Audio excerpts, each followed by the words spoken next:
Hello, I'm Susan Patricelli Regan, and I'm host of Connecticut Valley News, and I have three guests today. I'm going to introduce the ladies first. Is Mrs. Davis, and you, your title is? I'm Program Manager and Development Manager. Very good. And we also have Henrietta Beckman, and she's the president of Mothers Against Violence, and Reverend Henry Brown. He is the founder, co-founder of Mothers United Against Violence, which was established on November 14th, 2002. And it's my pleasure to have all three of you here to tell us your story. Thank you. I might add also that Reverend Brown was honorably discharged as a U.S. military veteran in January of 1972, when his life was inordinately changed forever. So my first question, Reverend Brown, and I'm going to let the ladies chime in as they care to and feel that would be appropriate and informative to us. Reverend Brown, you have a mission statement for your group. Could you give me a sense of that? Yeah, it's a faith-based voice of hope. We want to bring family spiritual support and advocate for justice in our community. The statement is that due to the violence that happened, the life that was lost, the way those lives were lost, and a lot of time it was connected to faith. We give people the hope and courage to carry their life on daily by advocating for them, spiritual support, and advocating for justice. Because many of these murders was unsolved homicide, and we decided that we had to give a voice to our people so we can at least get someone to pay attention to what was happening within our community. Right. Anything you'd like to add, Henrietta or Mrs. Davis? Well, I can add also, like, when we started, it was in 2002, and my son Randy was murdered in 2002 in February. So that's how I got involved. I see. Yeah, and then just really to add to that, the community that we serve primarily is the underserved community. So it is the voiceless, and obviously sometimes the hopelessness. Yes. So, and with all of the layers of uncared for and unnoticed areas that have been just deep pockets, economics, housing, job deficiency, everything that you can think of, the layers where just now they are so thick that we're having to carve out a piece at a time. And so if you imagine that, imagine that scenario, which is really the perfect backdrop for everything that's going on now. Yeah. It is the way now that we actually, go in. Okay, so, and how broad an area do you service? I mean, are we talking Hartford capital area, or? We have been as far away as Bridgeport, New Haven, Glastonbury, East Hartford, Manchester, Windsor, Windsor Locks, Bloomfield. We go where. Yeah, Newtown, absolutely.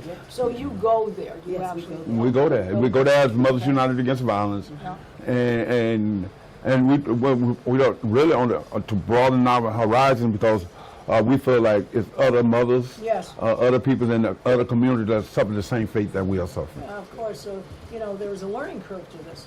If you've been able to solve something in the Hartford area, maybe you can take that same plan and apply it to another town. All right, now, Reverend, you made a presentation to Senator Looney and Representative Minor and members of the Connecticut Legislative Task Force. When was that? And just give us a brief overview. I think that was in 2010, maybe. I can't remember, but I do remember the presentation. Yes. It was a direct correlation to gun violence in Hartford. And at that time, they were more, I'm sorry, 2014. Okay. Because it's right after the new town. Yes. And we went there to the state capitol, and I gave the presentation about what it was like, what nobody was talking about, the violence that was going on in our urban community. Yes, we grieved for Newtown, but who was grieving for us? That's who was grieving for our people? And Looney, Senator Looney. Yeah. Because I was ushered in front by Doug McCrory, who was a state representative at that time. You got 3 minutes to get your speech in. Oh boy. So I really had to rush what I had to say, but I made myself perfectly clear. Maybe someone isn't really listening. listening if they want you to hurry up and get it over But with. right, but I made sure that they listened because my direct question to them was Yes. what are you going to do about the violence in the urban community? Yes. You know, yeah, we know about Newtown. We grieve just like Newtown. We Yeah. grieve for them just like everybody else. We feel the same pain that they feel. This was a one-time operation.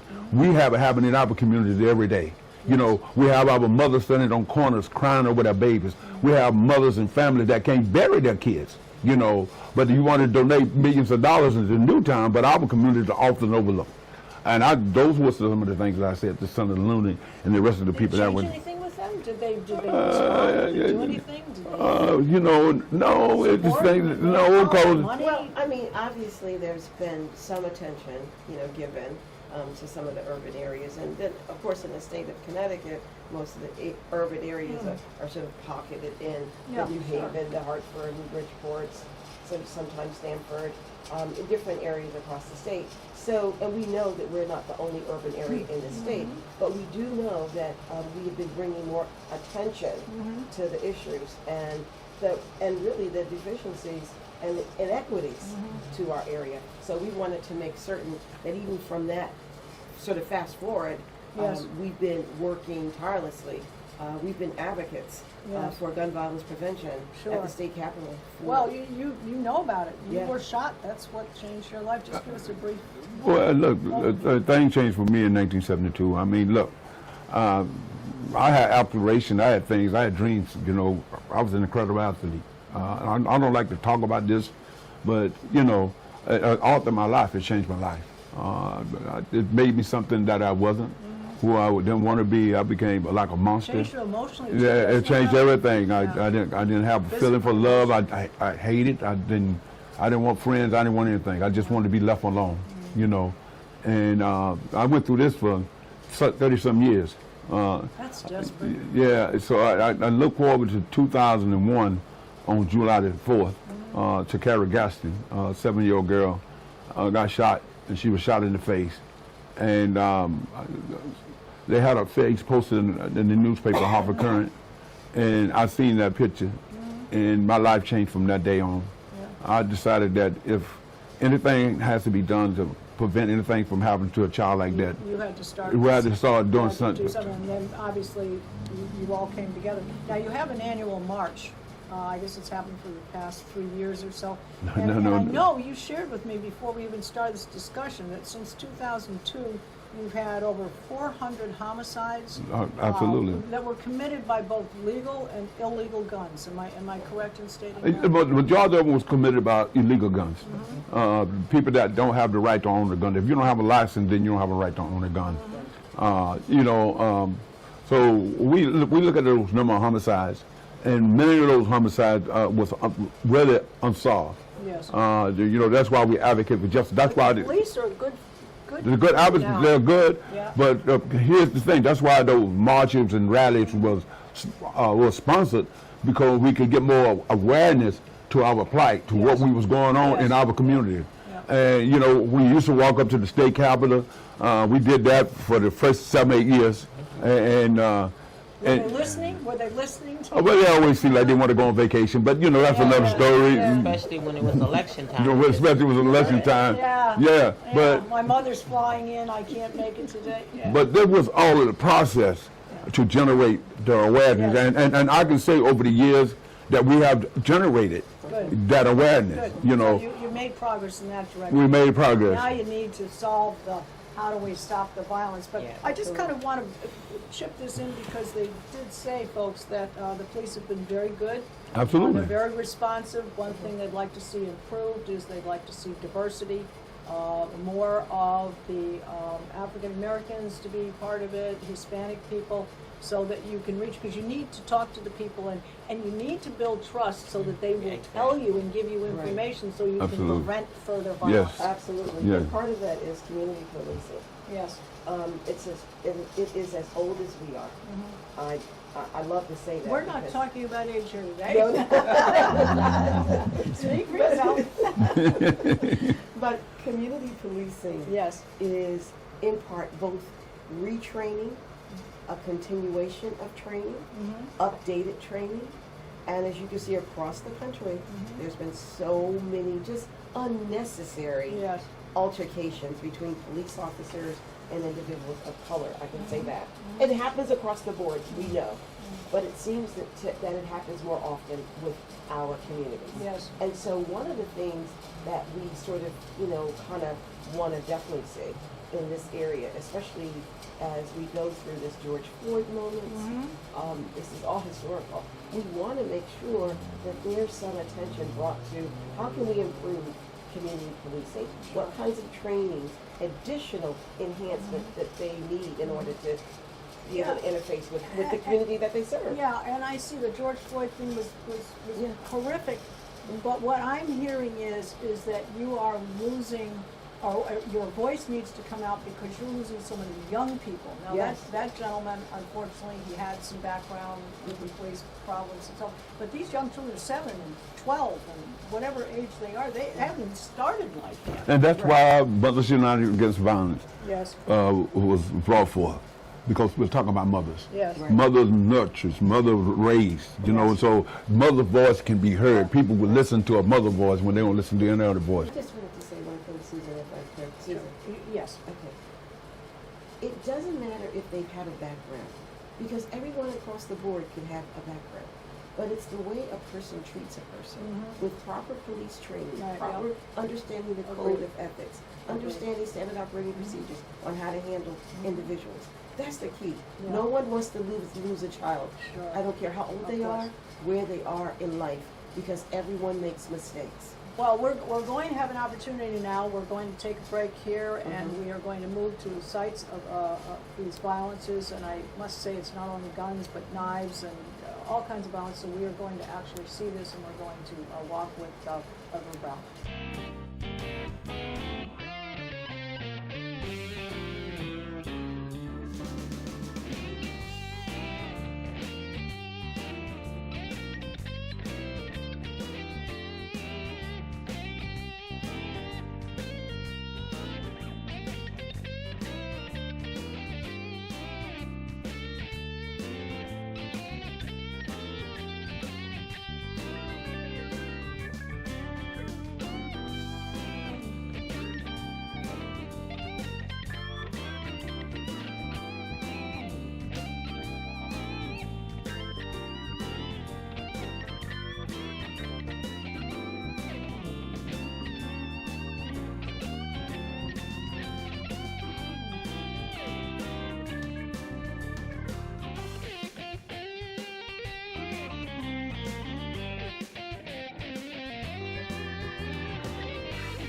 Okay, Tell us where we are, too. Gardner and Nelson Streets.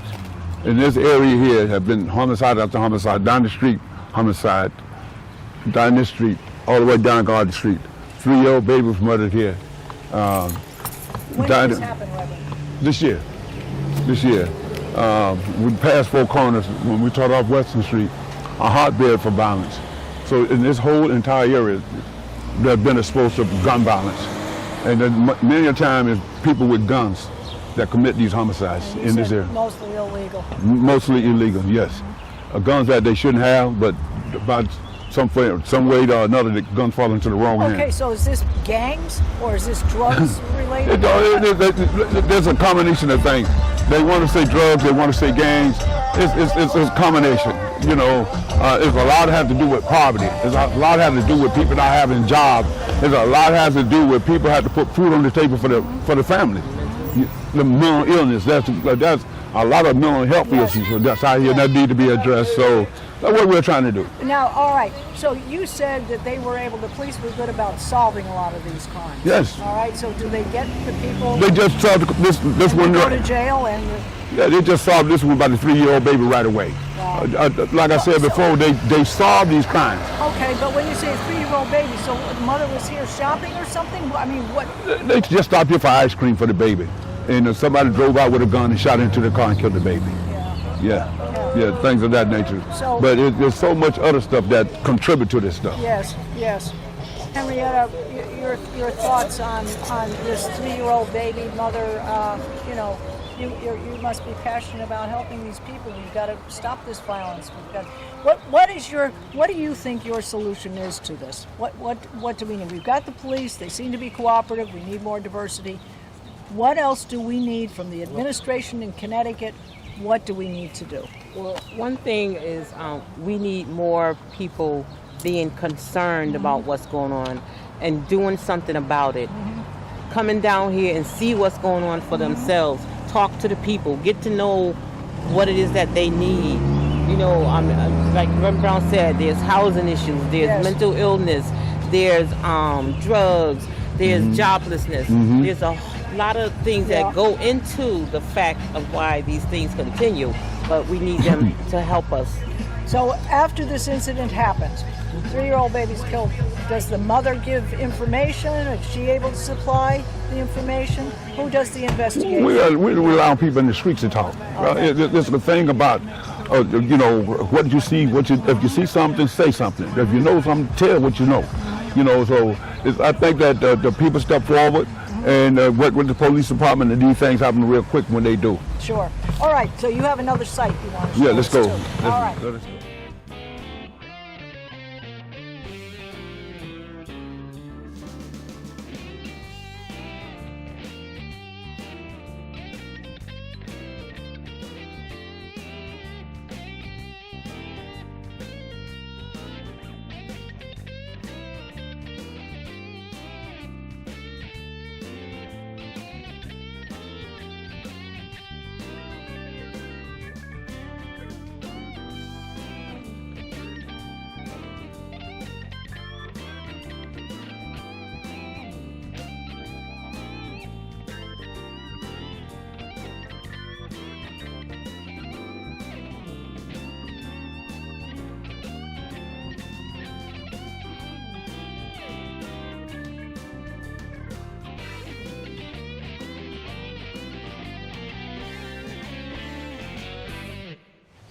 This is a site where 2 young men were murdered in the same similar situation. And where are we, Reverend, exactly? This is Magnolia Street.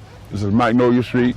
Directly across the street behind us, a young man was shot and murdered there. This happened this year. No, this was 4 years, 6 years ago. 6 years ago. Okay. But fast forward now to now, a young man was killed here the same day the 3-year-old baby boy was killed, a 14-year-old. Yes. Same gang or what? Same day. Same day. Same day, We don't know if it was same gang. You know, we don't use that term gang. Yeah.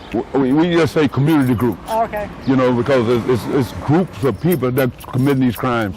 And when you talk about gangs, they abolished the gangs some years ago. Yeah. But they do have pockets. They have pockets of people that, you know, have the potential to be gangbangers. But we haven't got to that place yet. So you need education here as well, correct? I mean, Absolutely. You need people to be Listen, educated, that's live why- a better life. That's why this is what this thing is about, hope. That's where we get a hope. Because we got good people that live in our city, that live in this community. So Good you need people. to grow more of that. You need to be more fertile in that area. Absolutely. Yeah. And then when we talk about what we want folks that look in from outside, look in and see. Yes. We want to see them to look. They know that that's decent human beings here. Yeah. You know, we're not That's why we're animals. doing this. Right. We I wanna understand see that. you, yeah. I understand We want that. our children to live. We want our children to live. Yeah. You know, just like anybody else. How do you get funded? How do you know, the money? You know, you have some administrative expenses. Yes, I would. Well, say. we get funding from Vocal, and you know, we get people donate here and there, but we don't really have a particular. Does the state of Connecticut? Does any department contribute? No, not yet, no. Any grants? We haven't had that happen yet, but we're working towards that. You know, that's why we keep pushing our efforts. Well, so we're going to take this message and we're going to send it to the right people. You need funding, right? we absolutely do. And here's the thing about the funding that we need the funding for. We need it to be invested in our community. You know, we need it to be invested in our youth. Yes. You know, such thing as That's education. education, Right. yeah. Education is the first component that we really need to address here, right? And parents. And then parents. You got to, listen, if you're going to change the culture of violence in this community, you got to invest in the people. Yes. The people are the one that's suffering here. You know, why? Lack of education, lack of job, lack of food on the table, Okay, you know, so- poor housing, all these type of things. Okay, so now if you get more funding and you're going to invest in better housing, I believe the Hartford Foundation for Public Giving, I know they try and do some restoration in homes and so forth. But the fact is that what you need is someone to understand, to come here as we have done, to understand what is needed and be prepared to get that money, get that grant, whatever it is, and to make sure it's used for the right thing. Yeah, and that's why we advocate. We have had community walk with Senator Lawson. Senator Murphy. Yeah. We have had walked with and Congressman Lawson, Yep. and William Tong, the State's Yes. Attorney General, have been here as well. Okay. And they've seen firsthand. So have they done anything? We're still waiting. So Well, we'll I think, follow up on this. but I We'll think follow up. Congressman Larson has done a lot. Congressman Lawson, man. Lawson had done an incredible lot for Mother Shinani Against Violence. Yeah. Listen, And veterans, he does also right? for veterans. We're not here to put down politicians. Yeah. We're here to tell the politicians we need your help in Yes. this community. Yes. Well, we're gonna help. We're gonna we need help. your help. We need you to look at us. Yeah. Look at our family. Look at the quality of life Right. that look going on in the city. Henrietta, come. So I just want to say to our viewers, I hope we have given you the message you need to contribute and donate. If you're going to donate, we have the website to go to. It would be muabct.org. And I want to thank you both very Thank much you. for your time. Thank you, Reverend. You're more than welcome. For your time. Right. And my guest, Henrietta Beckman, and Reverend Henry Brown. And I want to thank you for being here with us today. And I want to let all of our viewers know that you can see all of our programs on www.ctvalleyviews.com. This is Susan Patricelli Regan. Thank you for joining us today in this most enlightening segment. thank you. Thank you. Great. Thank you. Great. Go ahead.